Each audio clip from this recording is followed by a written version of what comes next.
Alright, we're live. Alright. Here, maybe I'll. Maybe we're not live yet. No, we are live. Oh, we are. Okay. But I could always. You could always edit it out. Yeah. Yeah. Clip it. Alright, bro. So we're here with Alex Vasquez. I don't know. You want to introduce yourself? Yes, sir. Hello, guys. My name is Alex Vasquez. From Mercedes, Texas. I've known Trae for, I would say, I think a little bit after 2017. I want to say. When did we first meet? Was it at Bible study? I don't know. At Johnny's? Maybe. I've met a lot of people at Johnny's. Yeah. What's up, Johnny? Yeah. Something like that. 3 But years. yeah. There's been a lot of people. It's crazy because like I go to places, like I've gone to Pastor Eddie's church here and other places, and like people come up to me and they'll be like, "Hey, what's up, Trae?" And I'm like, "Oh, dude, that's not me." I'm like, "I know who you're talking about, but it's not me." Then they'll be like, "You guys brothers?" And I'm like, "No, I'm not. Like, I don't have a brother." But I also get like random, like, "Hey, you look like this person I know," or you look like this guy I know. I'm like, "No, that's not me." Like, I don't have brothers. I only have sisters. But yeah, people always mistake me for other people. It's crazy. And they've mistaken you for me. Yeah. Wow, that's crazy. They'll like tap me. They're like, "Hey," or like, there was this one time we're at some church. I went by myself, and there was somebody behind me, and it was during praise and worship, and there was somebody behind me, and they're like, "Hey, Trae," and like they were trying to get my attention, but I didn't want to like not make a commotion, not that word, but I didn't want to turn around. Yeah. So I ignored him, but I knew he was talking about you. Yeah. And he was, "Hey, what's up, Trae?" And then I just stopped. I guess I ignored him, and he just stopped calling me. But yeah, he was like, "Hey, what's up, Trae?" But yeah, that's happened multiple times. And a few people have told me like, "Hey man, you look like so and so. You look like so and so." And I'm like, "Nah, I always get that. But when people are like, "Man, you look like Alex," I'm like, I can see how I look like Alex. We look like cousins. I could say cousins. Yeah. For sure. Like our hair type is the same and everything. Body type, I guess I'm like a little bit bigger. Yeah. Yeah. Hairline and everything. How tall are you? 6'1". Yeah, me too. How much you weigh? Right now I weigh 217. Oh man, right now I weigh like 255, 260. Really, bro?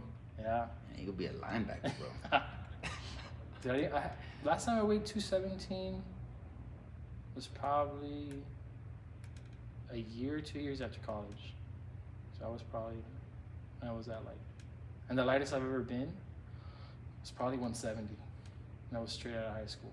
So yeah. Which is, how many years ago was that? That was 10 years ago. Damn, it's already been 10 years. Yeah, I graduated 2013 from high school. Cause I feel like you and Kat were dating, and that's when I was going to some of Johnny's Bible studies, and I feel like y'all were like seniors at that time. Yeah, we were dating senior year. But what was that? 2015, 2016? Our senior year of high school was 2013. Oh, okay. I graduated college 2017. And now we got dad bod mode, bro. Yeah, and I've been working out. I don't run as much anymore. Yeah. Because I want to get stronger, so I don't run at all. It's crazy. But I like knowing that I'm getting stronger. Yeah. I felt like when I did a lot of cardio, I felt really weak. I look slimmer. I felt like I looked better when I was running and not lifting weights and not eating as much. But I didn't feel stronger. Yeah. I don't like that. I felt weak, and now I felt good. Yeah. I don't like to run long distance, bro. The longest I run is a mile. But I like to mix it up by running a mile and then sprinting in like, I'll sprint and then I'll walk and then I'll sprint and I'll do that for a mile. No. Yeah, when I used to run, I loved running. Like, it's crazy because like when I used to run or when I work out, I feel like my thoughts are clearer. And I get a lot of ideas. Like as in ideas like with work, with my kids, with I've gotten a lot of ideas like to write books when I work out or when I used to run. So that's why I guess I like going to the gym a lot. It clears the mind. It's funny that you get that ideas, bro, because you seem like you're a very quiet person. Oh, I'm a very quiet person.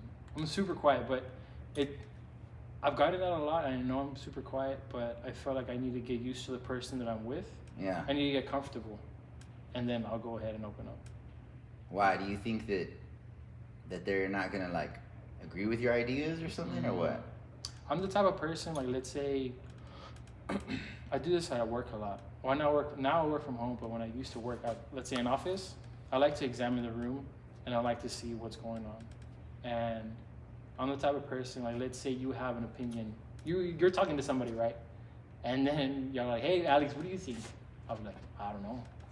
Like, I don't know. I don't know what I think. But I do have my own thoughts. I just don't want to inform the public or the crowd that I'm with what I'm thinking. Yeah. Yeah. Just yet. Yeah. So it just depends. Like, if I'm used to the person and I guess you could say trust the person, I'll go ahead and open up and talk more.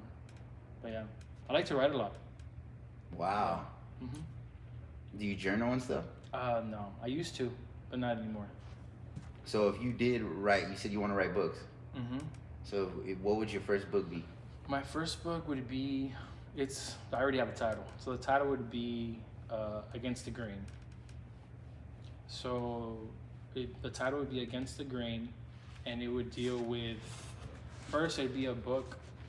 Okay, well, the book would be me interviewing people who did not have fathers growing up, and then asking them several questions. I have a questionnaire, but it's not like finished. Asking them questions like when was the last, as a kid, like what was the last memory of your father? You know, because there's a lot of kids who don't have fathers growing up, and I would also want to ask them like, hey, how do you think that affected you now that you're an adult? Like, what do you think would have been the difference if your father had been there? Do you think you would have been a different type of person?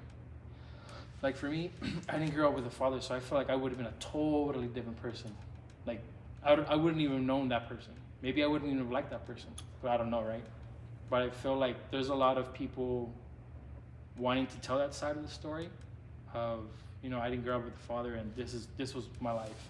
And then I would also want to ask, like let's say they don't have kids, like, and once they did have kids, like, what type of father are you going to be to your kids? Because you didn't have a father, so how are you gonna be a role model to those kids? Mm-hmm. Like, for example, I had my grandfather, I guess you could say, as a role model, my grandfather, my uncle, and that was about it. They were grandfather and uncle on your mom's side? Yeah, so it was my mom's dad and my cousin's dad. Mm-hmm. Yeah. Well, now I do have a good relationship with my father, but growing up I didn't. Like, it was like I'm pretty sure there's a lot of people out there who have like stories like, or you've seen it in movies where, you know, your dad calls your mom and says, hey, like, they're gonna come pick you up, and like he doesn't get there. Yeah. Like, dude, that hurts. You know what I'm saying? Or like there's times. So that happened to you? Yeah. How many times did that happen? Oh, I don't know. Or there's also times like let's say you're in school and they're like, hey, like, when you were a kid, what did you used to do with your dad? Like, y'all used to play catch. Yeah. Things like that. Go fishing. I never played catch with my dad. I've never been camping. I feel like that's a big thing. Like, I want to take my son Mason and my daughter eventually camping. Like, I don't know my dad's favorite color. Like, little details like that, you know what I'm saying? I feel like if I would have had that, I'm not saying I would have had a better life, because I don't think I would have had a better life. I think, but again, we don't know. But I really enjoy my life. But I feel like there's a lot of people out there wanting to tell that story. So let me ask you this. I know there's probably a lot of examples you could give, but like, what's one example of one way you think you'd be different? Because you said I'd probably be different. I might not even recognize, or I might not even like who I am now. You know what I mean? Like, what's one way you think like you'd be different if you would have had your dad? I feel like I was raised with a lot of women around me. So I feel like I have an emotional touch to things. I feel like I would have been, I don't know, I feel like I would have been more machismo, more of a machista person. Like I said, I like to write, so I like to go into details. I like to express the feelings of things through writing. I feel like I understand people who are going through hardships, and I feel like if I had my father, I don't think I would have had that touch. Yeah. Like that woman touch. You know what I'm saying? That women do have with their kids and with their family members. Yeah. Mm-hmm. That's interesting, bro. Mm-hmm. Yep. Mm. And now that you're, well, like I guess you would say a Christian and stuff, right? You post a lot of Christian stuff. Yeah. And you're to some extent cultivating like a relationship with God. Mm-hmm. Because I remember when I was going, like for me in my personal experience, I remember, well, I had my dad. I didn't have my mom. Right? Okay. See, look, like, okay. Sorry. So it's kind of like the opposite. I didn't mean to interrupt you, but I feel like the second book would be the women without fathers. Yeah. And the third book would be the men without their mothers, and then so on and so on. Yeah. You know what I'm saying? But yeah, go ahead. Women without their fathers, and then man. Yeah. Yeah, bro. I mean, I can kind of get what you're saying, but from the opposite aspect in that sense, like because a lot of my cousins, they'll talk about how they care a lot about, with their parents, and then not just their parents, but it seems like they have that emotional response to a lot of things, right? Whether it's someone's opinion or criticism or stuff like that. And me, I'm kind of like numb to that. Me and my wife talk about it all the time. Like, we really don't even have birthday parties for our kids, and I don't care what my family thinks about it. Dude, and they're big on that. Yeah, like I when I grew up, I had a birthday party every year. Yeah. Until I was 15. Like it's crazy. And like every year, me and Katerina would be like, "Oh, we're not gonna. This year, we're not gonna have big parties because, dude, it's expensive. Yeah, it's pricey. It's a lot. And then every year, like a month before the one of our children's birthday, where they're planning a huge birthday party, and it's crazy. But yeah. Yeah, and so, my family expresses how like, oh no, we don't want to do this, and I'm like, why are you even thinking about? Why do you even have anxiety about those things? Like, who cares? But so like, I was really disattached from opinions and stuff, and I think that's attributed to me not having my mom, and then also being with my dad. And my dad is also like a carefree soul, right? Because he was in his addictions and stuff like that, so he kind of didn't spend a lot of time with me. So even in that sense, but with the point, the thing that I wanted to ask you is that I remember being locked up and kind of reading through the Bible, and I remember bearing this. And it's not just, it doesn't do justice for me to say reading the Bible because it's like I got some like knowledge from a book, but it's not. I felt like this relational, emotional experience with God, and I remember reading verses, there's a connection, right? So the emotional connection is connected to an actual verse, something that I would read that would touch my heart. And I remember reading, I think it was King David, and King David, there's this verse where he says, my mother and my father forsook me or forsake me, but Lord, you did not forsake me. And then I remember reading about Jesus where he would say, call no one on earth your father, for you have one father who is in heaven, right? Yeah. And then there was another verse where it says that God is he's the husband to the widows and a father to the orphans. And I remember reading those things, but not just reading them, but really internalizing them and meditating on them. Mind you, when I'm reading through these things, I'm nearly 24-hour lockdown, so I have nothing to do but think, right? Yeah. So I'm really thinking through these things, and I'm like, man, God, like, so you've wanted to be my father this whole time, and I've really put my faith and my trust and my emotions into my dad, my biological, because even though we were in crows, he would say things and they cut me, bro. Like really, probably nobody has the ability to cut me like the way my dad does. Not nearly, not even close to anymore. But still, sometimes he says things, and my wife will see it. She'll be like, "Ah, he get it," and that's why I like to talk to him. But my point is, now that I've cultivated this relationship with God, it's like he's like, God is, you could say, I guess, more of a masculine energy, but he has a very motherly energy too. Yeah. Like, he is very caring. He doesn't want to hear what you have to say. Not like the masculine, like machismo type, like, man, just get over it, get through it, and come on, like, put your stuff together, and you know what I mean? He's not like that. He's a guy that he wants to go through and feel the pain with you.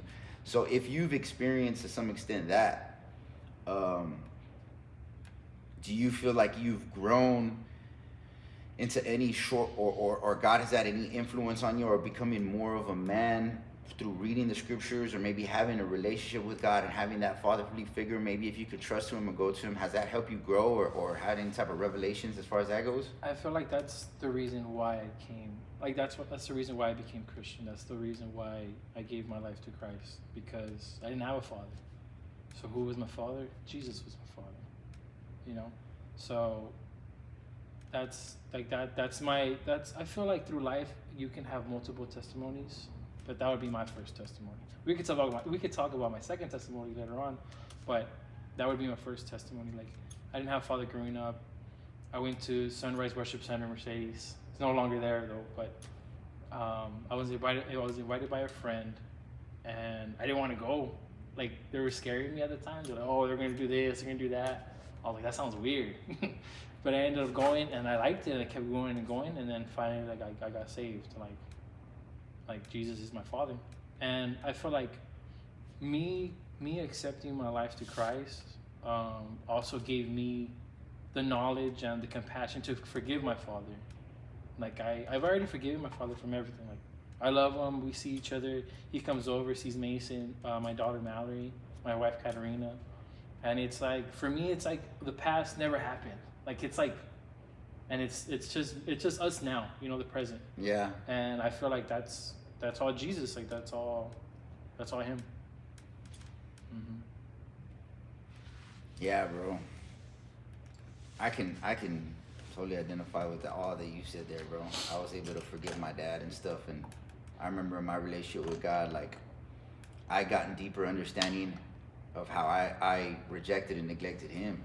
I got deeper understanding of the things I've done to hurt him and to hurt others. And I feel like, in general, I got a great understanding of kind of like, I guess you would call it like the human condition. You know, because it's real easy to say, oh man, why doesn't that person just change? Why doesn't he just do this? Why doesn't he just do that? Yeah. And then you're in that situation. It's crazy because you grow up and you realize, like, oh man, like it's crazy because now that you're old, dude, now that you're not a child anymore, now that you're a man, you have your own family, it's like, okay, I kind of understand what our parents, our father and mother were doing at the time, you know, because we're all human. Everyone really makes mistakes, right? Yeah. But at a certain point, you have to understand what you're deciding to do and what your mistakes are. Yeah. Mm-hmm. And it's funny, man. Emily says this too. She sent me like this TikTok or something like this, and they were talking about it. Jordan Peterson also says it, and he says when somebody is overly masculine or acting overly masculine, it's actually, and I'm probably gonna mess this up, but he's basically saying like it's actually kind of feminine. And when somebody can express their feminine side, like a man express their feminine side, it's actually masculine. And so like an example of that would be like you're trying to, like, I guess, act tough or act hard or not open up or not communicate, and those are what people perceive to be masculine attributes.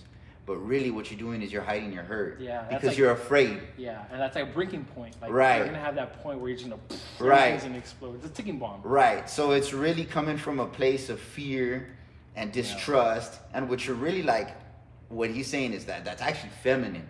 You're afraid to open up. You're afraid of the consequence. You're afraid of what people are going to tell you, how you're going to feel about that and all that. You're afraid of taking responsibility, because when you open that door and you illuminate and let that light in, it might show aspects of yourself where you're wrong. You know what I mean? You might not be ready. You know what I mean? And that's what he's saying. And then on the flip side, when you do show those feminine, he opens up too much, he's too sensitive, he cries and stuff, dude, like that. Big, yeah. Dude, I cry a lot. Well, I used to cry a lot. Like, I'd cry for anything like, bro. Dude, like tears. It's bro, crazy. That's one thing about God that surely, it's like the floodgates open, bro. I would cry about so much stuff, bro. Like, it just hits deep like that. When the Bible talks about he'll give you a heart of flesh where you can feel and remove that heart of stone.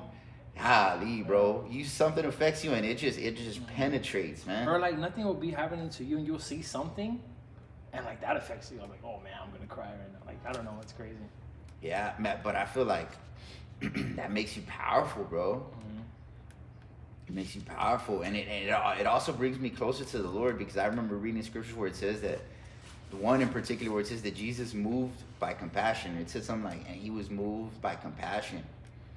And when you have that heart, bro, it's like stuff in the world tugs at you and you're like, man, I need to help there.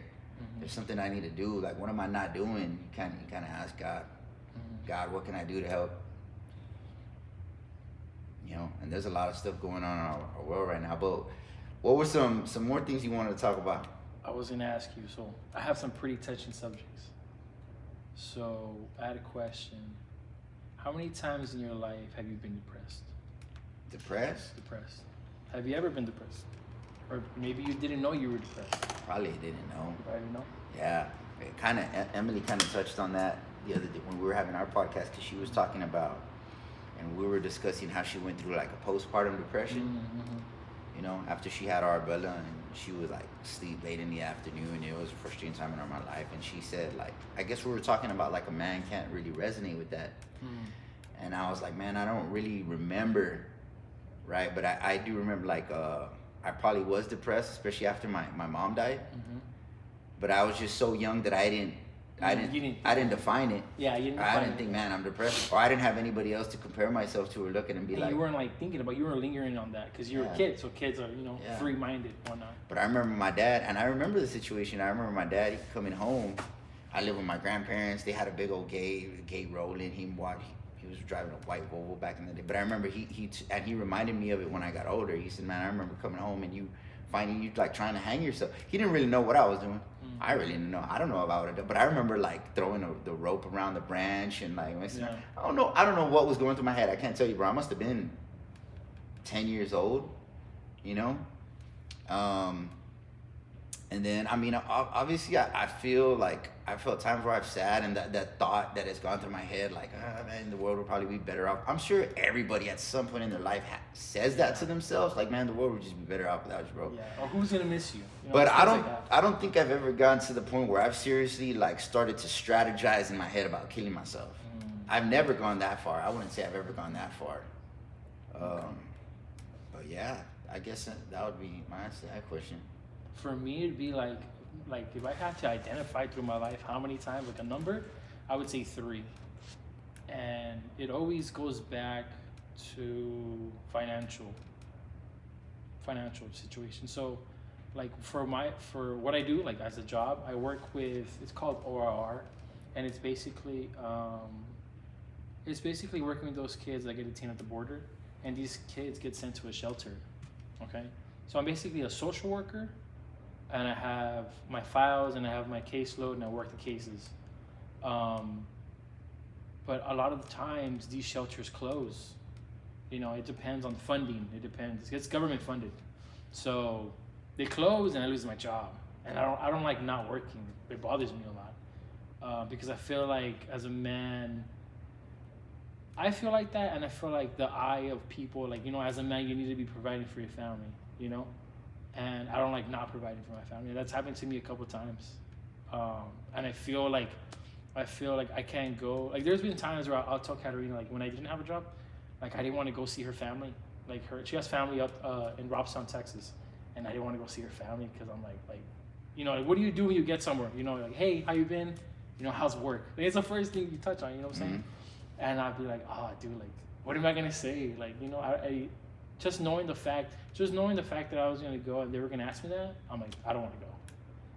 So then that's when, you know, it first started for me. I didn't, like, when I was younger, my sister Giselle, she would always tell me, like, oh, man, like, I have anxiety, I have depression. And I'd be like, dude, what are you talking about? Like, that's not real. Like, what are you talking about? That's not real. There's no way you're telling yourself, like, you're sad, you're having anxiety. And then it finally hit me because I finally understood what she meant because I went through that. And then later on, it became worse where, like, I did have suicidal thoughts. And that's happened to me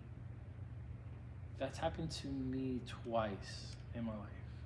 And that was going to be the next question for you. But you kind of already answered it. Like, when you were a kid, you know, you would be doing things, but you were a kid. But I actually would, like, I would dwell on it. I would think about it. Like, I would think of, like, what are different ways I could do it? What are different ways I could end my life? Yeah. And, like, I haven't talked about this with anybody except my wife and my cousin PJ. He for his birthday, they were doing, like, write a letter to him. And I basically wrote, like, hey, like, I give thanks for you always being there. And I opened up, like, about my suicidal ideation.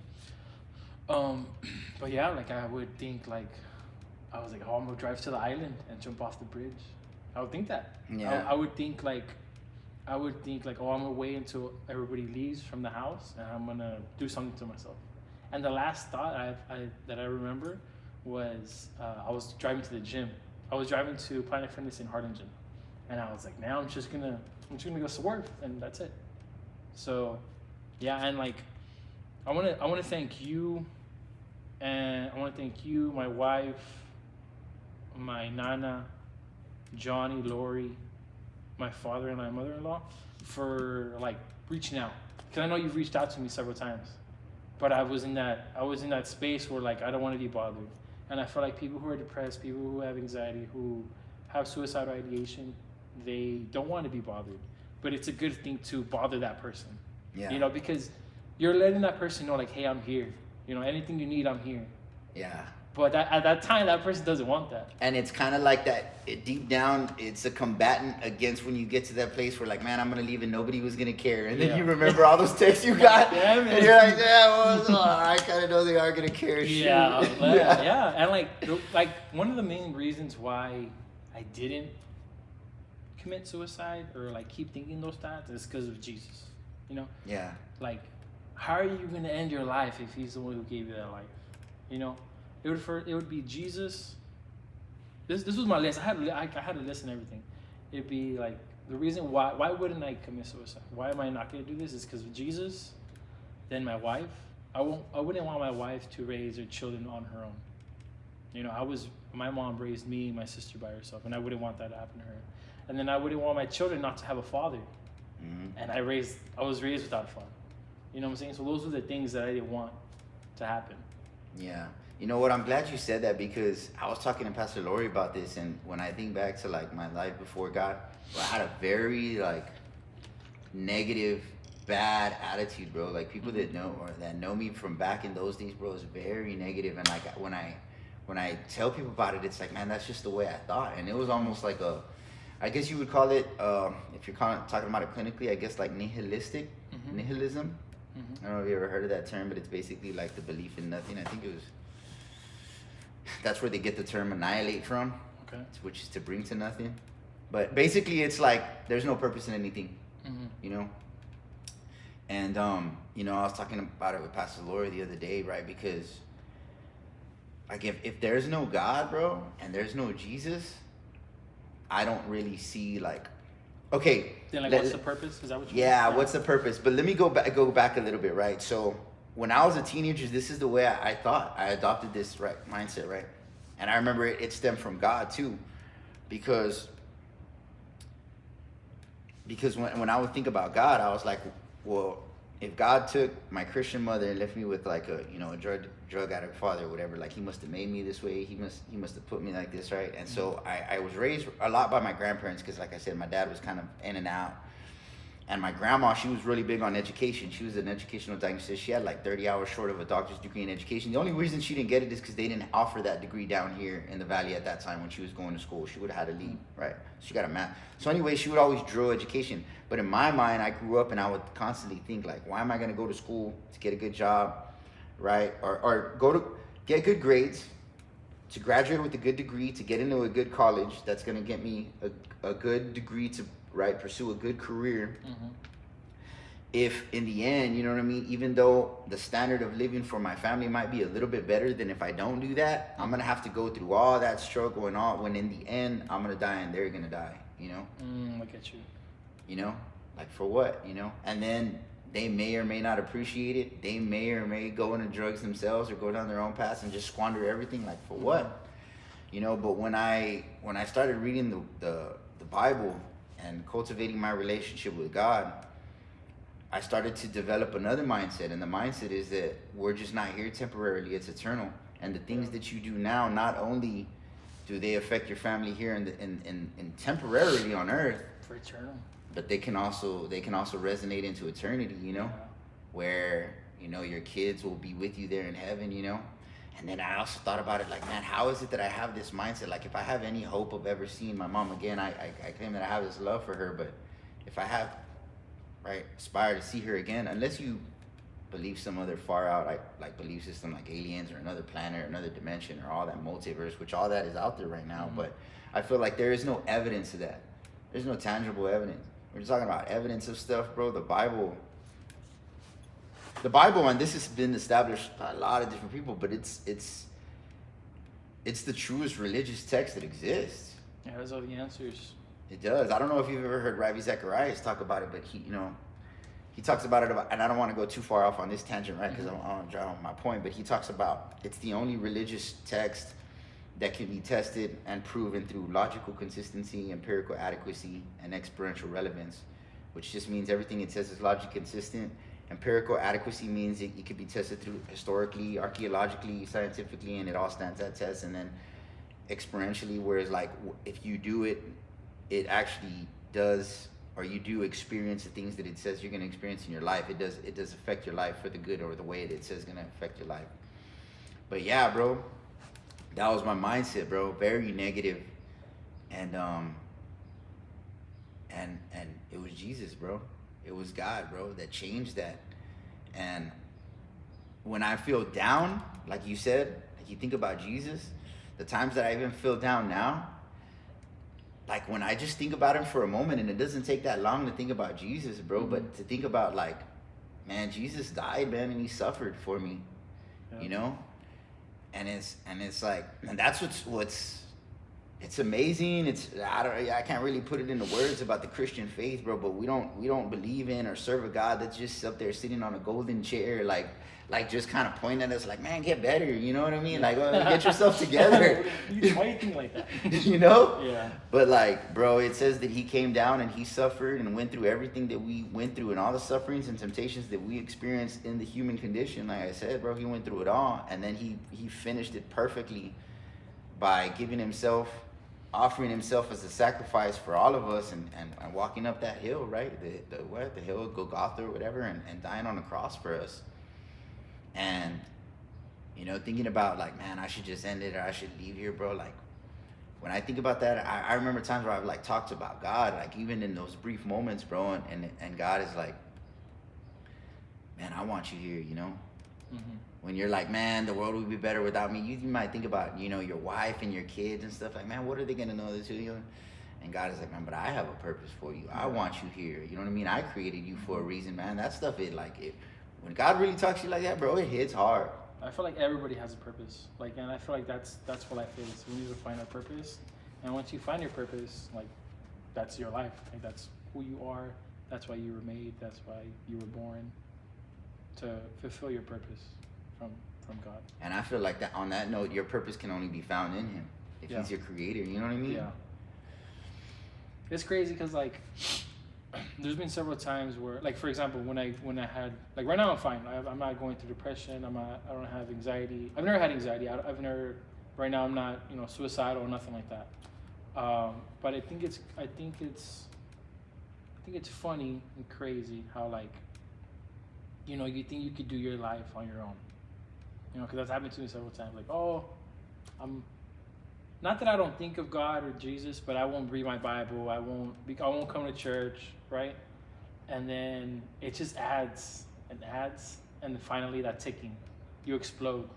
You know, like for me, like there were several times where I would go to the gym and I'd cry on the way to the gym. I'd work out, get that pump, shower, come home, and I'd cry going home, because I was just in that mentality of like, you know, I want to end it. Like, what's my purpose? You know, I can't. And it's for me, it would always go back to financial. I can't provide for my family. I can't be the man that I have to be for my wife. I can't be that example of providing for a family for my son. You know, how is he gonna grow up and be like, oh, well, no, my dad never had a job, or he had a job, but it was in and out. You know what I'm saying?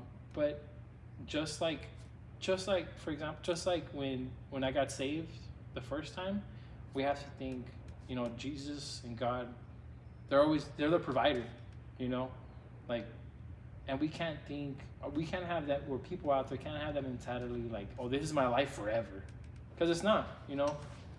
I feel like life sometimes it comes in seasons. You have your good times, you have your bad times. So when you have your good times, be thankful for those good times. When you have your bad times, still be thankful, and know that Jesus is always going to be there. You know, God's always going to provide, no matter in what season you are. Because that's happened to me, like I told you, that's happened to me several times where I'm fine, I'm working for a company, and then boom, layoffs. And I'm like, dang, like, what am I going to do now? Get another company, boom, layoffs. You know? But now, like, I feel like the older you get, the more you learn, the more you realize, you know, like, life moves on. And there's something that's going to be out there for you. You know, eventually, no matter how many times you get fired, how many times you get laid off. Like for example, this last time where I got this job, and I'm now working from home, doing the same thing. The company is based off in Florida, and I was applying, right? I was applying like crazy at the time when I didn't have a job, and I was applying so crazy, like I would apply, but I wouldn't even like, I'm gonna apply, but they're not even gonna call me. And then so this company calls me, and they're like, hey, like we would like to interview tomorrow. I'm like, okay, but I didn't ask like who they were, and I'm like, oh man, like, how do I prepare for this interview if I don't know who the company is? So we're in the interview, we're doing everything. And the interview went well, and then at the end, I finally found out what the company was. But like, it's crazy how like, you know, it's like that's a perfect example. You know, I wasn't a perfect example of how Jesus provides. You know, He's always gonna be the provider. Like I didn't even think of that. Like I didn't even think somebody was gonna call me and they were gonna give me the job the next day. Yeah. Which is crazy. Yeah. Yeah, bro. I've always reminded of that verse talking about that where I think it was King David who said, "In all my years, I've never seen the children of a righteous man begging for bread." I always think about that when I'm going. And bro, no, I feel like that has to be up there with the truest statements ever stated, bro. That life comes in seasons. Mm-hmm. That's so true. I talk about it all the time with Emily. I'm like, man, babe, life is a trip, man. Because in 2018, I was working in the car industry. I went to the solar industry. And I was probably having the best financial year of my life. Mm-hmm. Then COVID hits. Yeah, that's the best. Solar's all knocking on doors, in-home consultations. It's all that, face-to-face. It's all that. I remember having a couple of Zoom chats. Nobody's going to buy a $35,000 solar panel system over a Zoom chat. You know? You're making a scam. And look, so ironically, at this same time, the car industry starts doing amazing, bro. Yeah. There's a shortage of vehicles. They don't have chips. They don't have that. There's only so many vehicles. The price of a vehicle skyrockets. The price of a used car just boom. My friends in the car industry, bro, they start making thousands of dollars off of one vehicle. I used to make $100. It's called a mini, right? So like if there's not a lot of margins on the front end, I make a mini. I make $100. These guys are making thousands now with these car sales. A friend that I had, I think he was averaging like 3 to 5 car sales a month. He was like on the low end. Now he's doing amazing, taking trips. I see him on vacation, and I see all that at that same time. And then when I get back into the solar industry, a lot of companies, the company I was with, he takes off. The owner, he goes to California. I start with this new company. Our installers out of San Antonio. I line up like 4 deals. They never get installed. They fall through. Like, it's just a series of unfortunate events, bro. Yeah. You know? And then I'm like, what? And then my cousin, well, where I'm at now, my cousin ended up offering me an opportunity to help build him his website and start the t-shirt brand that we started, Lucky T. And during that time, it was still during COVID. COVID was still going on, where I wrote a book. Okay. That's where I wrote that book, Fire Your Trainer. I wrote a book, and I learned how to do a lot of stuff. That's when I also, popped the podcast off, my first episodes and stuff like that. So I was able to do and learn a lot of things that I wouldn't have done had it not been for the opportunity that my cousin gave me. And when I look in retrospect and just consider it all, I don't know in the grand scheme of things what exactly God's doing. But I'm like, man, if I would have stayed in that car industry and done amazing, I might have been so comfortable financially, I might not wanted to budge. But I don't feel like God's purpose for me is selling cars. Yeah. And I don't feel like His purpose for me is selling solar panel systems either. I feel like His purpose for me is somewhere along the lines of what we're doing right now. And I mean, I like to spread the gospel, but I feel like the nature of spreading the gospel is kind of shifting, bro. I feel like God is doing a new thing, man. New wineskin type of thing, what it talks about in the scriptures. Because there's a lot of people out there like you and me where maybe they don't, for whatever reason, bro, they might not be open to, or they just might not, because they might not ever step foot into a church. Yeah. But even if they did, bro, maybe they're so jaded by the church or the things that they've seen from Christians who go to traditional churches, they might not want to listen to a person that's going to speak to them from in the confines of a church or in the context of a church setting. You know what I mean? Whereas they hear you and me on a podcast or on a book or something, and they'll listen to it. And it can also relate to the person who's in the video. Yeah. Like, oh, like I've been through that. Like I've been through that situation. He looks like one of my friends. He's my twin. Yeah. It's crazy. But I also feel like nowadays, like I always tell Katerina, or I always tell like my family, like we live in crazy times. We live in very crazy times, and I feel like since the beginning of time, like people want belonging, people want to be associated with something. You know, I feel like that's what humans are. They want to be, oh, this is my team, you know, or this is the restaurant I like, or you know, things like that. So I feel like nowadays people, especially when it comes to religion, when it comes to church, and when it comes to believing in whatever you believe, I feel like it's whatever is in is what I'm going to believe in.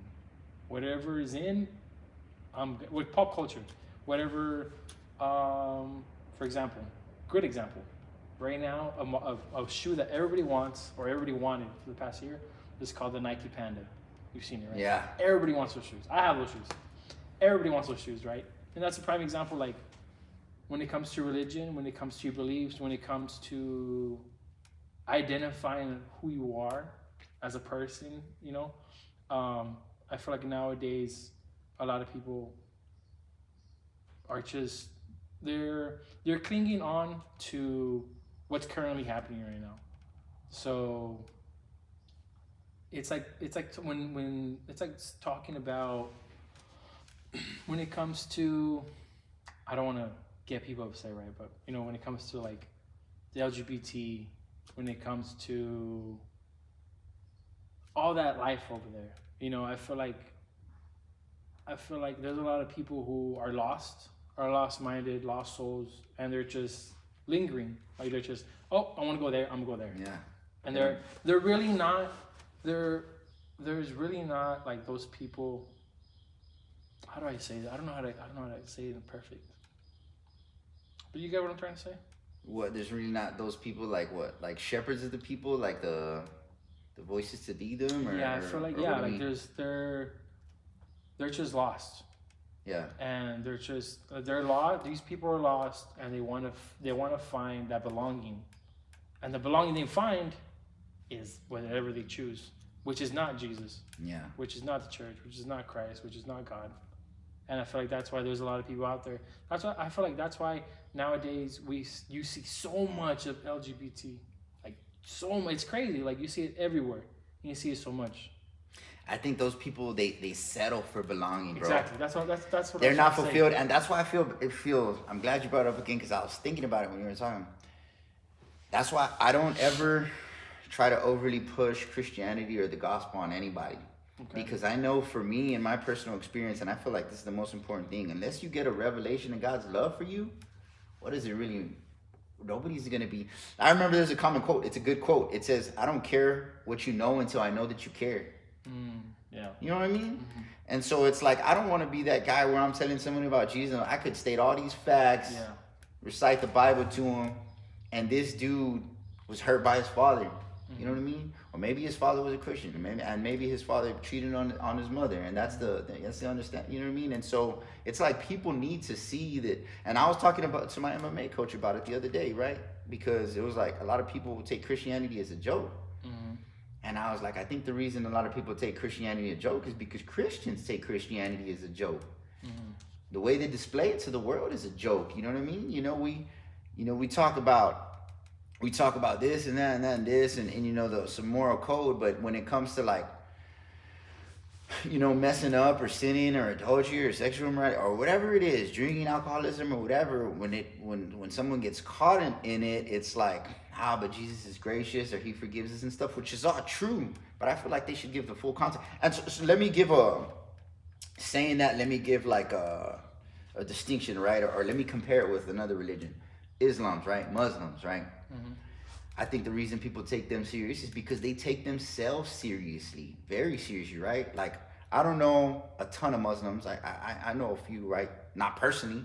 I did when I was incarcerated, but one I could think of is Khabib Nurmagomedov, right? Yeah. That's one I could, right? Muslim. Look at how serious he is with his religion, bro. Like, there was a thing and everyone was talking about it where a girl like went to shake his hand and like, I think he might have shook her hand, like accidentally, but he doesn't believe in shaking a woman's hand. Why? Because in his Muslim religion, he believes that every woman or female falls under the authority, and not maybe masculine the way we think, machismo authority, but falls under the authority of some man, whether it be her father or her brother or her husband, remember? And he doesn't want to disrespect that family. He doesn't want to he believes it's probably a disrespect to the woman too, to touch her, right? And you got to kind of respect it, you know? And then he also says that, you know, ring girls are the most useless, like, person in fighting sports or whatever. Regardless of what you feel about that or what's your opinion, that's how serious he takes that. And within the context of, like, a Muslim's community, if a Muslim defies one of the tenets of their belief system or their religion, those Muslims hold them accountable, you know? I particularly when I was incarcerated, I seen the way Muslims work with each other, bro. They hold each other accountable. And so my point is, you know, do we do that? And I know it's a different religion. I know it's a different belief system. We don't. You know, we don't. We don't, because like we don't, and that's we don't do that, and that's another reason why if a person sees you out drinking, and they don't know who you are, right? Right. That person sees you out drinking, and then let's say it was on a Saturday, and the next day that person goes to church. Let's say that person comes here, and then they see me, and they're like, that does not make sense. Yeah. I saw you last night drinking, and now you're here at church. And back to, you said Muslim, right? Back to Muslim, I'm pretty sure that person would not be doing that. Yeah. You know, so I understand what you're saying, like how we try to take, you know, the church seriously, but then we fall sometimes. Yeah. And I'm not saying I'm perfect. I'm not saying you're perfect, because we're not. not. But we have to work better at not falling, not straying from God, not straying from Jesus. Because, like I said, let's say I don't know, somebody again like is out there drinking, and then somebody who doesn't know you sees you, and that person's like, oh, I've never been to church. I'm gonna try church tomorrow. Right. I'm gonna go to church tomorrow. And then they see you and like, all right, maybe I shouldn't try church, because how is that guy drinking? I'm trying to get better. Yeah, try a guy that's drinking Saturday and he comes to church. All right, that's not what I want. That person leaves and never comes back. Yeah. You know, so it's bro, really viewing. You know, one thing that always blew me away, I'll never forget, bro. Dennis Prager said it. You know who Dennis Prager is? Mm-mm. Maybe if I see a photo. Prager University has that app and all that stuff. Maybe. Anyways, he's a Jew. Okay. And he says, you know what? Christians don't even understand the Ten Commandments, which in the New Covenant we don't necessarily go by that. But he says, you know that commandment that says, you shall not take the Lord thy God's name in vain?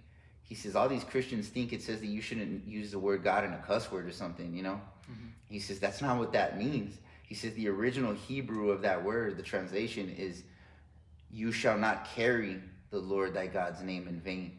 He says it gives a whole meaning to it, and they have the meaning all wrong. And what it means is that if you claim to carry the name of God, that being Christian, right, follower of Christ, follow the way, right, that's what we are. We carry that name, and you misrepresent it, or you take it as if it's nothing, or you take it in vain, or whatever. He said that's a commandment, and it's a warning from God, right? Obviously, he put it in the Ten Commandments, and I was like, man, that's crazy, you know. And I feel like Jesus has reiterated that a lot of different times. He reiterates it kind of in a different way in Revelation, where he says, I wish that you were either hot or cold, but because you were lukewarm, I'll chew you up and I'll spit you out. Or when you're on the fence, I don't know what scripture that is, but when it says you didn't pick a side, you were on the fence, you already chose the bad side. Yeah. Like, yeah, I know what you mean. Yeah, man. And you know, we have to be careful with that. And anybody who reads the scriptures and seek God's for themselves, they'll get answers to that. You know, but yeah, bro. How do we? I feel like our job as, you know, as believers is, I feel like as our job, if I could like put it in simple terms, is we need to show non-believers the trailer to the movie. Ooh, I like that. That's good. And then they themselves will watch the movie. Yeah. And that is your life. That is your life with Christ. But that's our job. I feel like our job is, hey, let me show you a sneak peek of what I'm trying to change your life right here, you know, to give you that sneak peek. And I feel like a lot of us don't do that, but we should. Oh yeah, we should. Yeah. I feel like that's what Jesus is saying in Matthew chapter 7, which is a very commonly used even amongst unbelievers. Matter of fact, I think it's probably unbelievers' favorite verse, because it's the thou shalt not judge, right? Mm-hmm. But then it goes on to say, for in the measure in which you judge, it shall be measured unto you. Right? And then Jesus gives that whole plank and speck and parable, right? He says, how can you tell your brother to remove the speck from his eye, and you have this plank in your eye? First remove the plank from your eye so you can see clearly to tell your brother to remove the speck. Yep.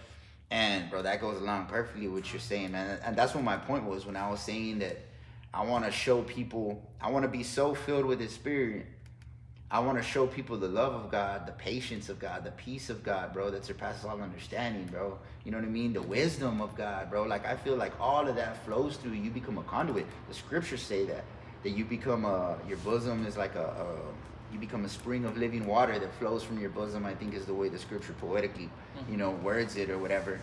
But, and I've experienced that in my life time and time again with people that I encounter. And whenever I do that, I also think back to the times where I wasn't perfect, where I'm not always not perfect, but the times where I was willingly and intentionally doing things knowing that I shouldn't be doing them. There's a difference, you know what I mean? And I feel like I've that's happened to me a lot of times where like I'll be there sitting down or I'll be doing something, and I think of the times where I was doing something that I wasn't supposed to, and then I'll be like, man, like what about those people that I was around? Like at that time, I could have shared Christ with them. We could have left the situation where we're at, and I could have shared Christ to them. And now I'm like thinking like, dang, has anybody ever shared Christ with them? Yeah. You know, that was my opportunity. That was your opportunity when you were there with those people. You know, and I feel like I don't know. Sometimes I dwell on that. I'm like, man, like I could have, I could have spoken to this person about Christ, but I didn't. Yeah. You know. Yeah, man. So, what are some other topics, bro? Let me see. But you know what? I got, considering where you're at now, how far you've come, you've gone through that. You know, in the last 10 years, you came from being a only son, the way you said you were raised, and you got married. Now you have 2 kids of your own. Mm-hmm.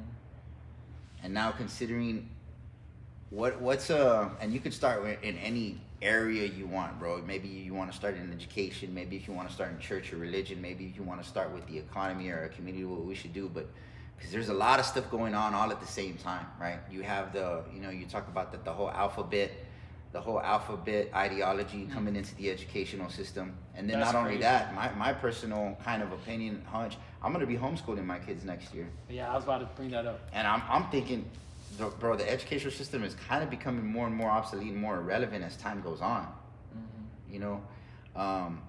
Then there's religion, bro. Things are fastly changing here. Should the dynamic of the church kind of be changing with this? Should we be reconsidering? Look what happened with COVID. They shut us all down. How is they able to shut this church down like that? You know what I mean? And so considering all, bro, what do you think? What do you think? Is there as a father, are you kind of considering some things like, man, maybe I should homeschool my kids, or? Well, me and Katerina were actually, I showed her a video of, what's his name again? For Valentinment. Oh, Patrick. Yeah, that's the video we saw. He posted a video like 2-3 months ago. Was it with his interview with Tim Pool, where Tim Pool was talking No, about how he just recorded himself speaking about homeschooling. Oh, okay. He spoke about public, he spoke about homeschooling, and he spoke about private. And he's like, what's a better situation? You know, private, you will be spending more money, taking your child to a private school, but what's the best in the long run? You know, because I feel like, especially, I don't think we see it here, because we're in Texas and we're in the valley, but in in bigger cities, maybe you can see it in Austin, but for sure California, for sure New York, you see that a lot. You see wokeness being introduced in classrooms. Yeah. Like you see you called it the alphabet flag. You see, all these different flags. You see all these teachings, all these things that does not go with school. It does not go with your with your math. It doesn't go with your subjects, with your reading, with your writing. Maybe you'll go with history, right? That's the closest one, but why does it matter if I just don't understand. I don't understand. I don't know. And I've known several people that are in the, I've never called it the alphabet. It feels weird. In the alphabet community, but I respect them. They respect me. I say hi. I say hello. There's nothing. I'm the type of person who, let's say I do know somebody who's like that, right? Like I show that person love. I say hi, hello. I never disrespect. It's not about disrespecting. I never disrespect those people, because just like you and I, we're going through something. Just like you and I, we go through phases. But you and I know what's the truth, and we always go back to the truth, and we always ask for forgiveness. but that person does not. Yeah, bro. I'm completely with the whole freedom of speech, but there has to be freedom in speech and all around. You can't ban one and let the other one flourish. And this whole concept of that separation of church and state, where they kind of wanna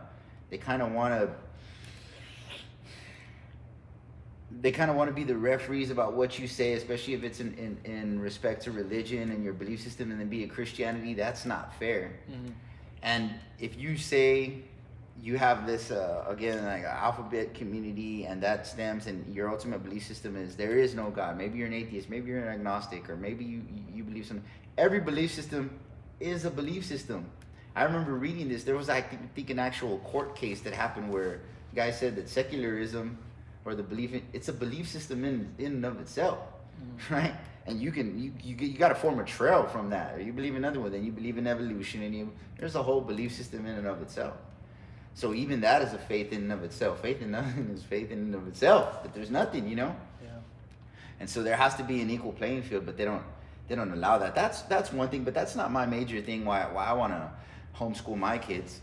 My primary thing, and I think back to the podcast of Valuetainment with Patrick Bet-David on the episode that he had with Tim Pool, bro. I remember Tim Pool telling a little bit of a story on how, because they asked him, he said, they said, okay, you don't believe in college and the educational system. He says, but obviously you believe that everyone should graduate from high school, right? And he goes, no, not even that. They were like taken aback, bro. They were like, what? Not even high school? He goes, yeah. And so he tells us his experience on how he went to school and stuff like that, bro. But what was a good point that this is what he said, bro. This is a good point that he said. He said, man, these kids are being raised by other kids. They're being taught by other kids. He says, yeah, there's a teacher in the classroom that's supposed to be, but the stuff that they're, for the most part, kind of absorbing is they're being taught by other kids. Bro, and I see that every day with my own kids, bro. They'll say something like recently, just to give the most recent example that I could think of. My youngest started saying, what? And then you respond, ever. Oh. And I said, who'd you get that from? Oh, I heard it from Brody. Who? My oldest, right? Who did Brody get it from? Got it from the kids at school. And the statistical, supposedly this is it's probably younger now, but I remember looking at it like a year ago. The statistical age at which a boy, I think it was a boy, it might have been a kid in general, but at a boy, statistical age at which they view pornography was 11 years old. I think that was like 2, 3, it might have been 5 years ago, right? Well, how does that happen? Well, if you don't give them a phone, it happens to some other kid or friend that's at school that has access to a phone. You know what I mean? And in another podcast, this was with Pace Morby. He was a big real estate guy. They asked him about, bro, I don't even think this was like scripted. They didn't even plan on going here, but it was interesting that they went here because he was talking about his brother who had committed suicide. And he said, they asked him, like, why don't you believe in school? And he says, no, I don't believe my brother should have like been in school. And he was like, and they were like, well, you know, how is it you're saying that? You know what I mean? Like, you turned out fine. You know, your brother both went to the same school and everything. He says, yeah, but I was just different. He says, I was more of an introvert. I was by myself. My brother took more to, like, the classmates and more extroverted, you know, and he went in with the culture, and he ended up going down that path of partying, and then he became an alcoholic, and eventually it led to... And he says, but don't you think it's good for kids to be exposed to that? And he says, no, I don't. I don't think they should be, if you can help it, I don't think they should be exposed to that at all. And I was thinking about it, bro, and I've never really been introduced with that perspective because I've kind of always felt like, you know what, being at some point maybe it is good. But I kind of agree when I've thought through it thoroughly, bro, man, if they don't ever have to be exploring pornography, I hope that they're not. If they don't ever have to be exposed to people getting like wasted, drunk, and partying, I prefer they not. And I don't think they have to. I don't think it's a good thing that they're exposed just a little bit as an experience. It's going to make them some type of stronger or wiser. I don't think it is. You know, so there's that. That's kind of like the moral and the culture thing. Then as it goes specifically to education, bro, I remember asking Brody what he was learning in school. For the most part, they can't really tell me. When they do, they're kind of like repeating stuff to me, you know. My God, they like my daughter. She'll be all excited about something she learned. It'll be 3 times 3. Dad, 3 times 3 is 9. Okay, well, what's 3 times 2? 5. And I'm like, you memorize that. Yeah. You don't know how to do multiplication in your head. You're repeating stuff, you know? And I feel like, man, educationally, it's just becoming more and more relevant as we go on. And I'm like, man, I want to teach my kids the fundamentals for one, I want to teach them. I think it's more important than anything. The cultural, the respect. You know what I mean? I think that's probably the more important things. The things that really aren't educational in nature, but kindness, respect, communication. You know what I mean? Courtesy, manners, and stuff like that. When you when you can communicate good and people like you, bro, you could be a college dropout. You could end up being, you could end up going far. Yeah. Right. And on the flip side, man, if you're a jerk and you have a master's degree, good luck, No bro. one will like you. So I think that's more important than that. But then beyond that, bro, I think like if you think about it, bro, we spend what is it? I don't know, like 15 years of our lives, maybe, because let's say we graduate at 18, we go in when we're 3 or 4. I don't know. Yeah. 13, 15 years of our life in education, and you graduate from high school after all that time, and the best job you can get is maybe McDonald's or Academy. Or some entry level position that's paying you, $10 an hour. That's after all that time, bro. If I'm pretty confident I could take a 14-year-old kid right now, and I could put him into an internship with one of my friends, whether it's Jonathan Morales, who has his videography company, Eden Productions, and that kid within 6 months to a year is gonna learn videography, photography, editing, Adobe Premiere. He could intern with me. I'll teach him Adobe Illustrator, Photoshop, how to build Shopify websites, Shopify designs, marketing, you know what I mean, social media management through sponsored ad, all that stuff, bro. And you know what I mean. And that kid, that's just one. You could put him in an internship with anyone. I have friends who are general contractors. My cousin's a master electrician. Any one of those things, bro. You could take that 14-year-old kid, and he's gonna be a lot better prepared for life at that age, after his 6 months to a year or whatever, than the kid, I think, who's graduating at 18 years old from high school. Do you think that mentality would ever proceed, the mentality that we have right now about high school, like regular diplomas? Do I think it what? Do you think that would ever happen? What? Like, do you think that would be the common thing? Like if they'll ever like implement like that? not going to high school. I don't know if it'll ever get there, bro. But I I feel think like- it's going there. I feel like sometimes, like, there's this, I don't know what the exact saying, but sometimes, like, as a person, you have to play the game. Like, sometimes there's things in life that you don't want to do, but you know you have to do them, Yeah. But sometimes there is other choices. It just depends. But I feel like sometimes in order to win, in order to have the chance to win, you have to play the game. Yeah. Because if you don't play the game, how do you know if you're gonna win or not? Yeah. And is that what you feel like about school or what? I feel like with school, with college, like for example, there's a lot of people who go to school, especially especially in bigger cities. They go to school, they get a bachelor's, they get a master's, can't find a job. Yeah.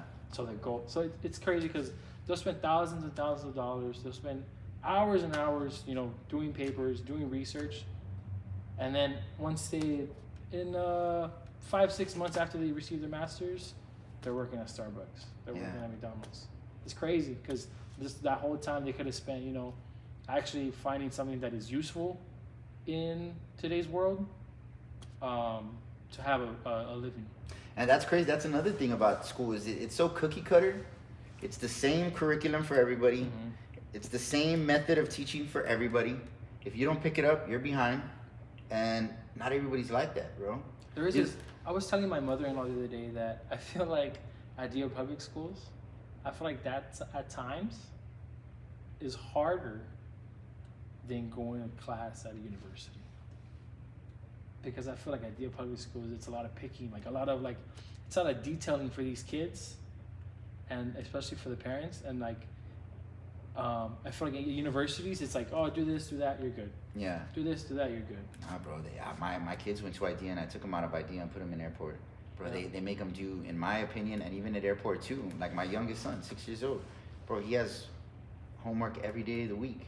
Every day. Yeah. Like at a certain point, I understand what they're trying to do, but they make it seem like I hate when people make it seem like college is this crazy. Like you have assignments you have 5 assignments due every day. If you don't, Yeah. maybe you have maybe it depends on the degree you're getting, but it's not as intense as they make it seem to be. And they should know, them being the professionals, Yeah. they should know what's most effective. So, they've done studies on this, right? And what's the most effective way of putting a person or a child through certain activities, whether they be academic or otherwise, so you could get the best output, the most quality output from that individual. So they've actually done studies and they found, and I would have to look up the study to verify or whatever if I want to source it and all that, but they found that the best time for a kid to start academics is around 10 a.m. Sleep is very important for children. Everyone in general, but and most of these kids get to school and they're all like, yeah, we were there. We went to school and we're like, dude, like. And bro, this is what they found out for adults, much as kids, but it's very similar for kids. For adults, the perfect amount of time to put, if it's quality focused, it's required of you, where you really need to focus and think and do some quality work. The time span for an adult is about 2 hours. That's about how much time. And if you really want to extend it, the max is about 4 hours. And it's about the same that they found in school and stuff. So that the ideal time frame for a kid to be like in school is probably about 4 hours, you know? And so you think about, for one, schools aren't doing that. For two, ever since COVID and all that stuff, I know our schools, they stopped going outside and having recess, and they would keep them in and stuff like that. That's another thing. And so it's just not the most efficient method for these kids. I feel like the educators as well don't like it. Like the actual teachers don't like it. It's like I don't think these people who went to go get, like, for example, I got a degree in history with a minor in English and Spanish, and at the time I was like, I guess I'll be a teacher, but I never became a teacher because I realized, like, being a teacher, it's not worth it. You know, the pay. Yeah, you might be like, oh, well, you don't work all year round. But I've heard crazy stories where, like, there's teachers that have to get a second job. There's teachers that have to get a third job. There's older teachers that decide, you know what, I'm done because how the students are behaving in the classroom. You know, I feel like teachers put up with a lot. I feel like it's not on the teachers. I feel like it's more the system. Bro, that's what it is. Not working. The system. It's not the teachers. The teachers are working. They're working. I'm pretty sure, like, teachers get a lot of work. You know, they have to get a lot of work done. They have to meet certain criteria throughout the year through testing and whatnot. But I feel like it's the system that's failing the teachers. Well, have you ever heard how the public school system was created? Oh, to keep people. Supposedly it was heavily funded by the Rockefeller Foundation. Oh, okay, no. Basically it wanted to create a nation of workers. Hmm. I suppose there's a quote, I want to create a nation of workers, not competition. I don't know. I could be lying, guys. Could be kind of true. I'm just trying to remember my memory. But I know for sure it was heavily funded by the Rockefeller Foundation and stuff like that. And I mean, for all intents and purposes, that seems to be what's happening. Yeah. Is you're creating a bunch of people, thousands, hundreds of thousands of people that are coming out of these institutions, and they have skills they can only be like a good worker. Like what actual wealth are they gonna build? You know, and unfortunately, that's what I try to tell my kids, and I try to tell them in the most respectful way for them. But I tell them, guys, you need to think outside the box. If there's a better way for you of answering a problem, and you can think about that works for you, do it. You know what I mean? Outside of your regular school, if there's something that interests you, you got to pursue it. I said, because, and I tell them this, man, maybe some teachers out there, if they're listening, they might be mad at me. But I said, you know what? Your teacher can only teach you about what they know. Mm-hmm. And if you want to make $500,000 a year, your teacher can't teach you that because they don't know. Yeah. If they do know how to make $500,000 a year, they haven't implemented it in their own lives. You know what I mean? And that sounds bad. And guys, take that with a grain of salt because I haven't figured out how to make it myself. Like, you know? Yeah, it's true. It's true what you're saying. Like, if you want to learn how to make money, go to somebody who's making money. Yeah. You know, if you want to learn a certain job, a certain art, a certain craft, go to that person. You know, do your research. You know, don't just rely on the people around you. You got to go, like you said, think outside the box. Think outside of the box. Get outside of the box. But you know what you're talking about is crazy because we're living in a day and time where, like, you actually have to think about taking them out of the whole system, removing yourself from whole systems, bro. Mm-hmm. Like, when you really think about it, like, that's crazy. It's gonna be weird at first. Like, let's say you do get your children out of school, homeschool. You're like, oh man, this is tough, but you're gonna realize that in the long run you're doing better for your children. So I feel like that's what's gonna be pushing. I mean, let me create like a perfect, like, theoretical context of how I prefer to teach, right? Preferably, I would have some acreage, right? I'd have some land because I feel like getting the kids active, letting them go outside, run around and play is very important to tire them out so that when they're, it's like their mind just wants to absorb. Like, bro, have you ever been so tired, like after a workout or whatever, where you go and you like watch a good movie and you're so tired that your brain just goes into this different, where you're just like taking it all in. You're not goes into the movie, you know. And I feel like that's very important for kids, you know. And I feel like if I can get them there, like I've had conversations with my kids, bro, and like if they're interested in something, they'll like never forget. Like, have you ever told, or your son or your daughter heard something that you say, or you and your wife are talking about, and they just remind you of it over and over again?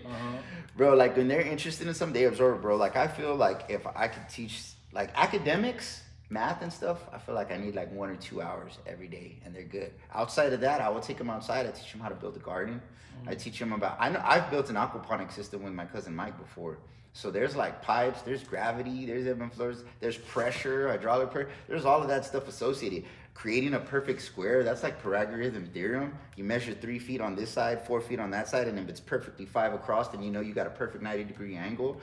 Like, bro, there's math in all of that stuff, you know. And then the constant communication between a child, you know, that's one thing that Tim Pool, you know, back to that conversation he had with Patrick Bet-David. That's what he said about his experience, is that he kind of dropped out of high school. He stopped going to high school, and his mom was cool with it, and she owned a coffee shop. So a lot of the interactions that he had were with people at these coffee shops, having these grown-up conversations and stuff, and it really helped him, you know? And that's what I want for my kids. I feel like that's important. They're still going to have the kid relationships, but I feel like it's more important that you have more of these responsible adult conversations. You're hearing more of that than predominantly these kid conversations going on over here. And the context of, if we're homeschooling, the context of those kid conversations is going to be baseball, sports, stuff like that, you know. But yeah, bro, like whole systems. And I feel like even church, man, even the whole systems and the way we're doing church now is the way we're doing it, whether we like it or not, it's kind of being threatened. It might come back again, you know, because if there's a whole nother thing that they did with COVID where they want to shut everything down, that's going to be threatened there. Our way of getting food, bro. Like, remember, I believe we're in the last days. Yeah. I don't know. It's either one of the two. It's either we are in the last days.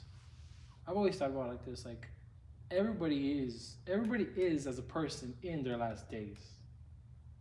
You're in your last days, I'm in my last days, because we're all gonna die. Right. And we don't know when our last day is gonna be. Right. You know?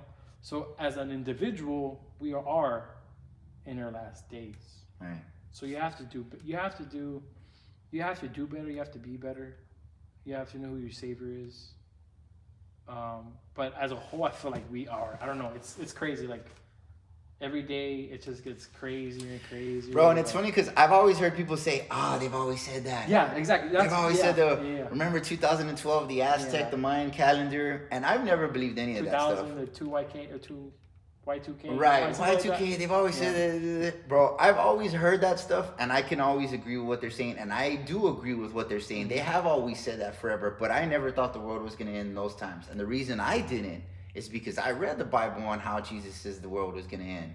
And he says that they're going to implement this new financial system where everybody was going to get a mark on their hand or on their forehead that was going to give them the ability to buy, sell, and trade. I had actually messaged Pastor Eddie when they were like doing the vaccines. Yeah. And I was like, hey, I'm not trying to freak you out. I'm not trying to. I was like, what do you think? What are your thoughts about this? Like, I was like, could this be like the first steps of like the market of the beast? To get like when it first got implemented, like they were like forcing it on people, and then they started forcing it on people. Like you couldn't do anything without your card. You couldn't do anything. I was like, dude, that's crazy. Like the only reason why I'm vaccinated, is because of my job, the job that I had at the time. They're like, oh, you need to get vaccinated. I was like, okay, because other than that, I wouldn't have gotten vaccinated. But I'm vaccinated now. You got any boosters? No, I didn't. Nah, I ain't gonna get no booster. Yeah. That's crazy too, man. They forced that at your job. Like, I don't know if that's constitutional, you know? Yeah, they forced it everywhere. They forced it in the military. All these military people got forced it. I think they forced on all government, like anything funded by government. Yeah, it was forced. But that's why I believe we're definitely in the last days now, is because what I was getting at was there's never been the technology to be able to track and make sure that you got your The little mark, marker yeah. device. That technology never existed. Uh-huh. It exists now, and it's only existed for the last 5-10 years, maybe. It's crazy. You know, and now the stuff that they're able to implement and the stuff they're talking. I mean, with AI, bro. I mean, they're talking about smart cities. I was just hearing the other day where Capital One Bank is now considering, in their far as their car loan programs, and not even dealing with dealerships anymore. Yeah, I saw that. So there's a lot of these systems To make that the they're city just, smaller, like where you need to go yeah, shorter distance. yeah. But I feel like a lot of this is already happening in China. I don't know if Oh, you've it seen has. videos where, like, especially when it comes to like Facial your recognition on facial recognition. I don't know what app they use, but everything is on this one app, and like you need to have this one app or not, you can't function correctly. Yeah. It's crazy. Yeah, and now they're releasing that supposedly here in the United States, the Fed coin. And they also, like in China, they also have this. It's like, let's say you're on a bus, and like they'll actually like put people's pictures on the bus, like I guess it's not a credit score. Like a social credit It's like score. a social credit score, and they'll say like, oh, this person right here, no, this guy like not good. Yeah. And they'll have a lot, like it's crazy.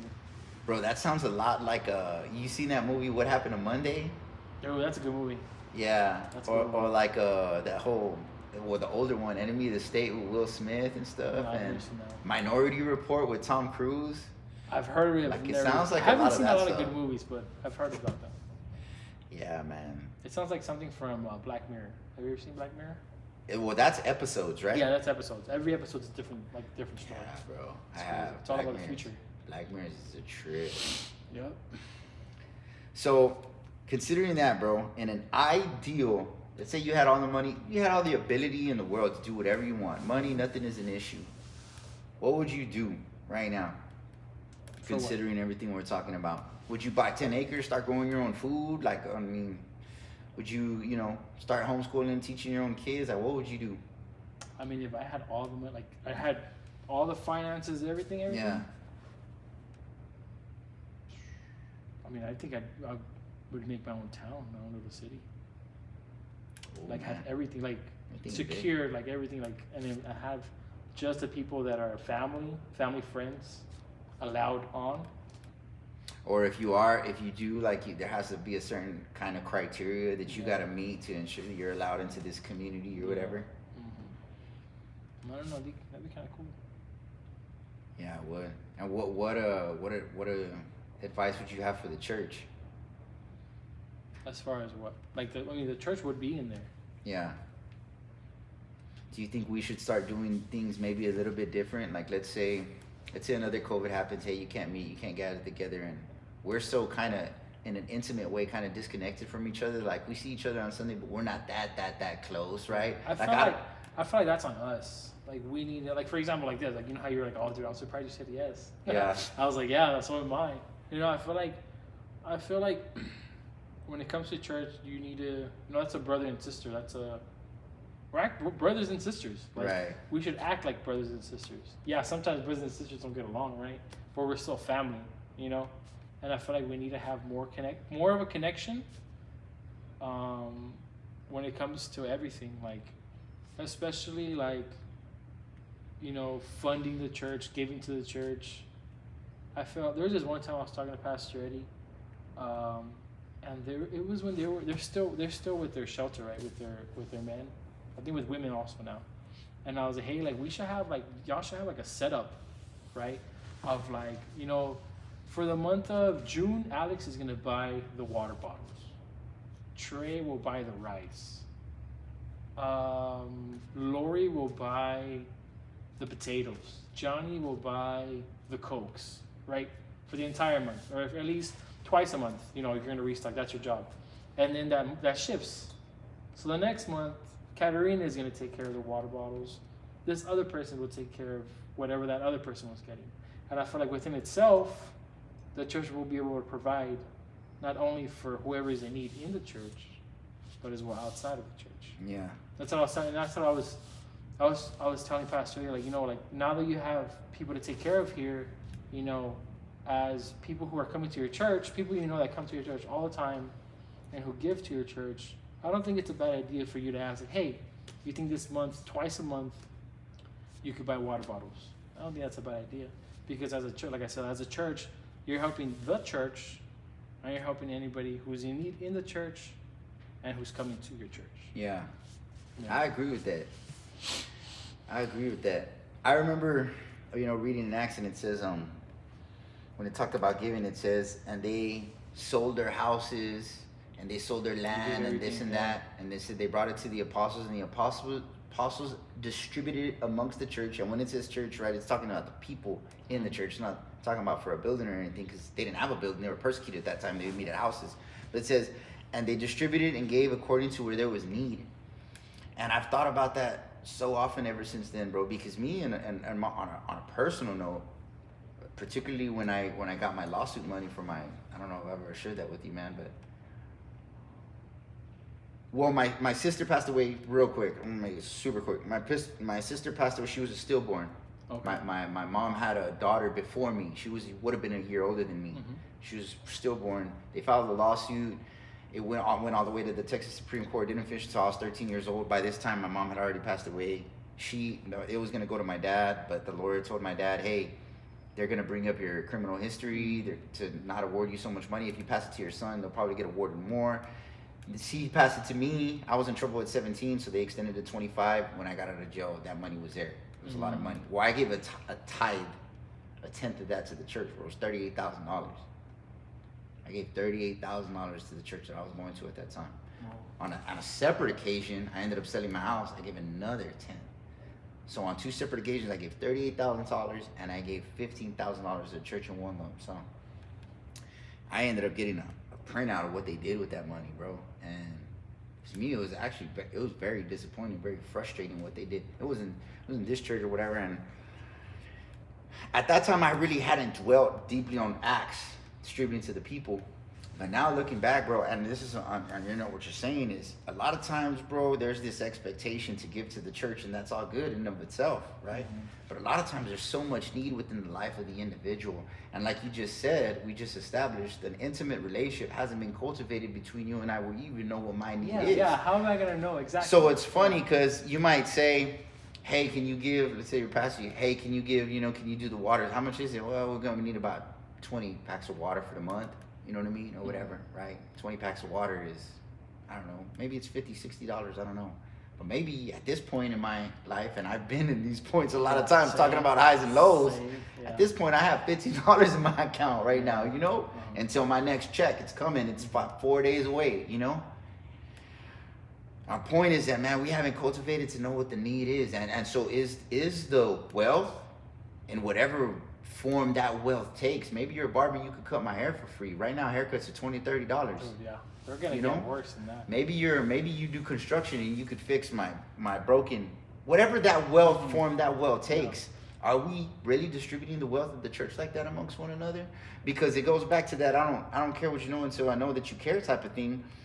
If I know you care, bro, and I've seen you sacrifice, you take time out of your day and you bring your 2 workers and you come and you fix my leaky roof that's been leaking that was going to cost me $700 or $1,000, right? Depending on the magnitude, it could cost thousands of dollars, right? For that roof. And I see you do that. I'm going to sacrifice the $60 for them water bottles. You know what I mean? Because I feel like we're in this together, bro. You know what I mean? And that's a representation of Christ, because when it comes down to it, Christ lets us know that, hey, I'm with you. I will never leave you or forsake you. But the truth of that is manifested and really through the life of another believer. You know what I mean? I feel we got to get to that point. I feel like it happens everywhere. Where there's a lot of people, there's cliques, and I feel like you can't have cliques in a church. You need to, even if you don't like somebody. Like I'm fine with everybody here at church. I've never had a problem with somebody here or any church I've been to. But I feel like there's a lot of cliques, and I feel like everybody needs to respect one another, especially if you're coming to church. You know what I'm saying? But yeah. Yeah. And the crazy thing is, man, I don't know how to get there. Pastor Lori and I have talked about it's on us. Like, it's, for example, like you had to be a message to me, and I would be like, oh, dude, I can't, or like, oh no, I can't do this, or I can't. And I finally said yes. You know what I'm saying? And then you also said like, oh man, I didn't think of you as a person who not that it doesn't speak, but doesn't like share their thoughts or whatnot. But now you know that I do. You know what I'm saying? I didn't think of you as a person who had. I knew there was something going No, on. yeah, you knew obviously, but you just never thought that that person would share those thoughts. I didn't know you wanted to share those thoughts so much, and that you wanted to write a book and ask people all those questions. Oh yeah, no, yeah. There's been several book ideas. I didn't write them down. I forgot about them, right? But yeah, I feel like everybody has a story to tell. Everybody has something, because it goes back to what I said earlier. Like, everybody wants a belonging. Everybody wants to have that belonging. Everybody wants to. We're all human. Yeah. Like, everybody needs that touch. Yeah. No. You know me, bro. I'm a really purpose-driven kind of individual, and maybe because in my comfort zone as an only child, bro, and then also being incarcerated around 24-hour lockdown in my cell doing my own thing, bro, I don't need anybody in my life, bro. I'm happy as can be, bro. You know what I mean? God and the compassion that the Lord has given me for other people has made me more of an. I think naturally He made me way more of an extrovert, and then I want to be involved in people's lives to spread the gospel and all of those things. But the point that I'm making is that whenever I'm in the context of a church setting, whether it's a Bible study, whether it's church here on Sunday, whether it's Wednesday night worship, whether it's a song, whether it's a conversation with another Christian where I'm talking about work and family like that, all of that, at the end of the day, when I go back and I'm meditating on that thing, I always think to myself, where are we going with this? You know what I mean? Like, what's the purpose of this? What are we pursuing? Whether me as an individual and it's benefiting that person in an individual way, but more often than not, collectively, right? Where are we going collectively? And I don't know if people think that, you know? And so I would like to grow, right, in the church. I would like to grow with other believers, but I wonder if they have that same mindset. I think people do have that mindset, but they need a Trae. Like, for example, they need somebody to be like, hey, come here. They need somebody to push them forward. Yeah. Because I feel like there's a lot of people who they know what they want, but it's just not gonna. They just feel like they can't do it. Yeah. You know, there's a lot of introverts. There's a lot of people who are just shy, and they're like, oh, nah, I don't want to do that. Yeah. But I feel like if there's somebody there who's like, not pushing them, not forcing them, right, but like letting them know, like, hey, like, come on, like, you could do it. Like, for example, there's this guy on Instagram that I follow, and he's here from the Valley, and he posts a lot of, like, he'll drink an energy drink, and he'll like post like his review, right? And I'm like, hey, dude, like, you should make your own account. You should make your own account and, like, you know, like maybe 3 or 5 videos per week with a different drink. You know, and I was like, you don't even have to like record yourself. You could just like do a voiceover with the subtitles. And he was like, yeah, dude, I've been thinking about it. Like, I've had several people tell me that, you know? So like that could be an example of how, like, in the church, somebody has an idea of what they want to do, but they feel like, oh, I can't do that. But if you have people with them and like telling them like, hey, you could do this, they'll eventually do it. Yeah. Yeah. Nah, that's a big one, bro. Mm-hmm. That's a big one. Yeah. That's crazy. And that goes back to where we are in our own individual life. Because when I'm worried about my own problems or I'm struggling with my own sins, which I'm not in this season of my life, I'm looking out for the other person. Because when you're, that's an important thing about sin. Because sin, people think of it, sin just isn't just, I'm trying to, like, I don't know, bro, prove you wrong or make you feel bad. It's not just that in and of itself, bro. The nature of sin is it binds you, bro. It binds your mind. It binds your time. It binds your energy, bro. If you're going and indulging in that and you come and you're talking with your kid, you're not going to play with them and interact with them the same way. Mm-hmm. There's going to be things in it. It's got you, you know? And, man, I see that. And, like, man, bro, I see potential, man. I see, like, right, you and people, bro. I'm looking around because it's like the Lord gives me his eyes, and I'm looking and I have the ability to do that, man. And I think that's where it starts, bro. I feel like sometimes, like you touched on it, like, you know, like the sin, I feel like at times sin's always there.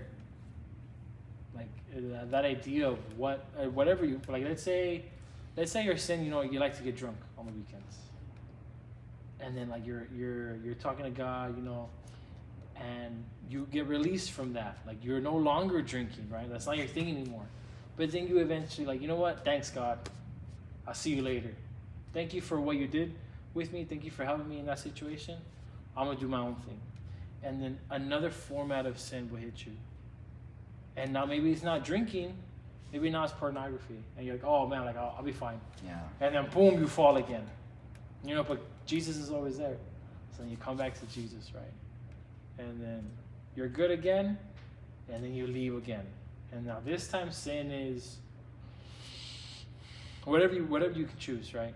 And you come back. And I feel like that happens to a lot of people, but I feel like that's how amazing and gracious God is, that no matter how many times you mess up, no matter how many times you leave, like he's always gonna be there. And I'm not saying go ahead and go do whatever you want, right? That's not what I'm saying. I'm saying like we have a God so great that no matter what you do, if you believe in him, he's gonna be there for you. Like he has that love for you no matter what. Like no matter what happens. Bro, I feel like as long as you really love God and you're really serious with yourself, bro, like you really take an honest look at yourself, bro, I feel like it's almost impossible to stay stuck in sin. Yeah. You'll fall.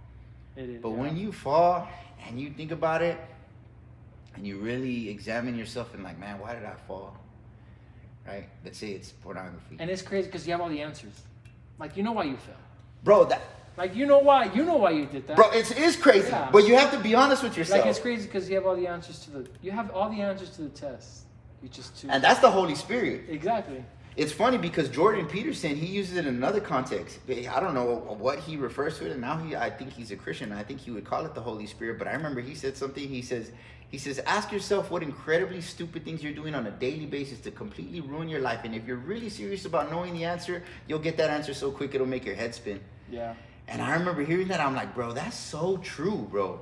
He says, but you have to want to know the answer. And some people, they don't want to know the answer because, again, they don't want to take responsibility to yourself, right? But back to the example, right? So let's say your thing is like porn or whatever. You're stuck in that now, and you really think about it, and you're like, man, where'd this start? Well, I had Instagram, and I was there on my search feed, and I saw these girls, and I clicked on one photo, and then and then a couple of other days I clicked on another photo, and sometimes I will go down the trail and I end up on all these pages and stuff, and they're specifically for that. I don't know, boss babes or whatever, right? Mm-hmm. These pages and stuff.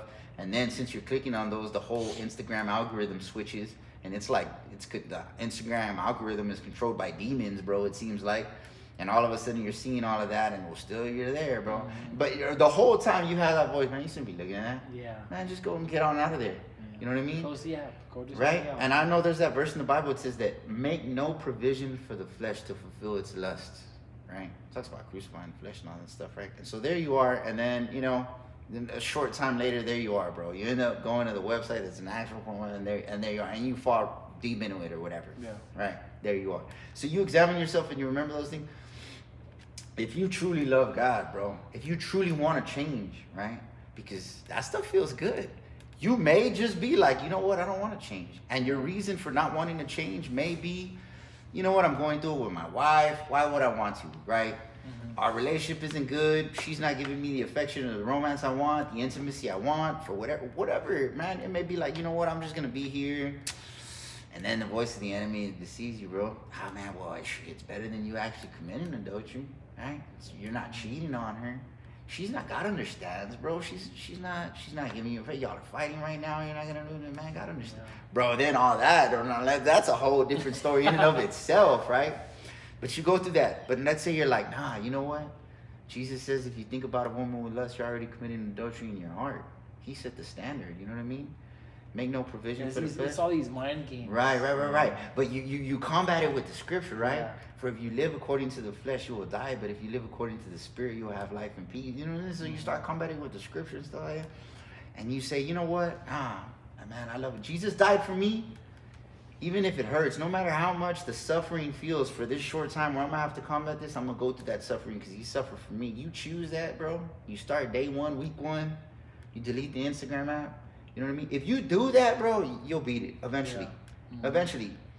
Sometimes there are those, and I feel like these are the exceptions to the rule. There are those times you're on Facebook, you're scrolling, that pops across your, you know what I mean? And you might think that, maybe you might even click on a page just to see what's on there or whatever. You know what I mean? Mm-hmm. There are those times, but then there's other times where You know what you're doing. you should have deleted the app, for a time or a season. You shouldn't have. Every time you go into that, you're specifically going to the search engine because you want to see that. You're not going to look at basketball highlights. You're not. You want to go. You know what I mean? Yeah. That's something different. And I remember there's that scripture in Hebrews. I'll never forget the scripture. Scripture it's impacted me. It says, "For if we sin willfully, after we receive the knowledge of truth, there no longer remains a remission of sin, but a certain expectation of fiery judgment." And 1 John makes a distinction between willful and unwillful sin, and how there's forgiveness for those who are perfect and fall, but are consistently fighting that battle to get up and pursue the Lord. And then it makes the distinction of those who are walking in darkness, is what it refers to it as. You know what I mean? Mm-hmm. And there's a difference. But anyways, bro, we're on an hour and 35. Any closing thoughts? I wanted to touch on one more subject real quick. Dude, like recently I've been... You know what? What's up? Hold on one second. We can edit this. We'll patch it together. Okay. Don't worry about it. I need to go restroom. Oh, man. What happened? Well, I was going to plug in the iPad because it's 8%. Oh, restroom.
I think we get in there.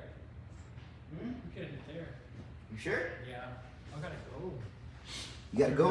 Yeah, I didn't realize the time. I was just gonna talk about music. And like how recently, like I've been listening, not recently, but I've been listening to music, right? And like they'll start talking about demons, I'll be like, whoa, not changing. Oh, like secular music? Yeah. But like I've noticed it more now. Like it's crazy. So you listen to secular music still? Yeah. I don't really anymore. And like like they'll talk about like magic, and I'm like, whoa, like I'm catching it now, and I'll change it, and then like I'll be there, and then like they'll be like, I don't know, it's like I don't know, like I had never really caught it before.